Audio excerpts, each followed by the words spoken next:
Assalamualaikum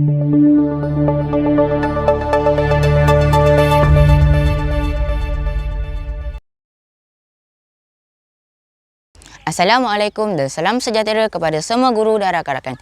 Saya merupakan peserta dari SK Pulau Seribu. Nama saya ialah Adif Mustaqim bin Musmin. Pada hari ini, saya akan buat satu resensi sebuah karya sejarah Melayu bertajuk Darah Titik di Semantan. Buku ini ditulis oleh Arman Sani. Buku ini juga merupakan edisi terkini dan diterbitkan oleh Dewan Bahasa Pustaka pada tahun 1988. Oleh itu, saya akan berkongsi dengan rakan-rakan semua mengenai buku ini secara keseluruhan. Seterusnya, saya juga akan memberi pendapat mengenai kelebihan dan kekurangan pada buku ini.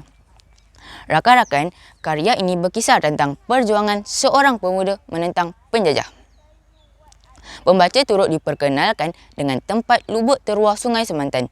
Permulaan cerita menggambarkan watak Datuk Bahaman sebagai orang kaya Semantan dan Mat Lila pemimpin untuk menentang penjajah Inggeris. Penduduk kampung Semantan bersatu untuk menentang penjajah semasa Datuk Bahaman sedang menawan lubuk terluar. Penduduk kampung Semantan membina kubu di pangkat Merbau Berdarah setelah mata-mata Inggeris bertapak di lubuk terluar. Pada masa yang sama, Datuk Bahaman pergi ke Johor untuk berunding dengan Gubernur Singapura.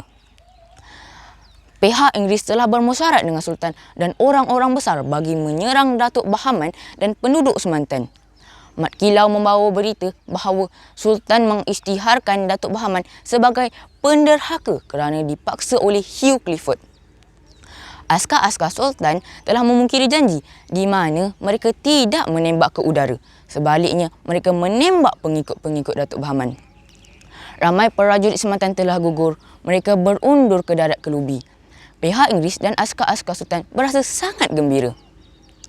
Mat Kilau membawa berita bahawa Sultan telah mengampuni penduduk Semantan kecuali Datuk Bahaman. Kabar angin, Datuk Bahaman pergi ke lubuk terluar untuk membunuh mata-mata Inggeris. Selepas peristiwa itu, Zahid tidak berjumpa lagi dengan Datuk Bahaman. Rakan-rakan, pada pendapat saya, buku ini dapat membuka fikiran pembaca tentang bahasa Melayu lama yang sudah tidak digunakan seperti rumah pasung yang sekarang dikenali sebagai balai polis. Banyak lagi perkataan-perkataan bahasa Melayu lama yang boleh kita ketahui. Seterusnya, perjuangan tokoh tempatan seperti Datuk Bahaman menentang penjajah sedikit sebanyak membangkitkan rasa cinta akan negara. Jerih payah mereka mempertahankan tanah air tidaklah mudah. Oleh itu, saya sebagai anak muda berharap rakan-rakan semua dapat sama-sama menghayati kisah perjuangan mereka bagi mengekalkan kemerdekaan yang kita kecapi sekarang. Sesungguhnya, kemenangan dan kesenangan tidak datang bergolek. Tambahan pula, babak yang dipaparkan oleh penulis tentang kekejaman British terhadap perjuangan tanah Melayu membuatkan kita menyelami setiap kesusahan untuk menentang penjajahan British.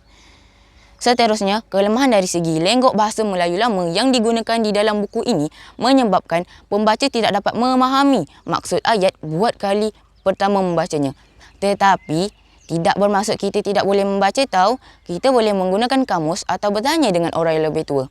Akhirnya, saya menggalakkan rakan-rakan membaca buku ini kerana pelbagai kelebihan yang boleh kita perolehi dari perjuangan pejuang-pejuang terdahulu.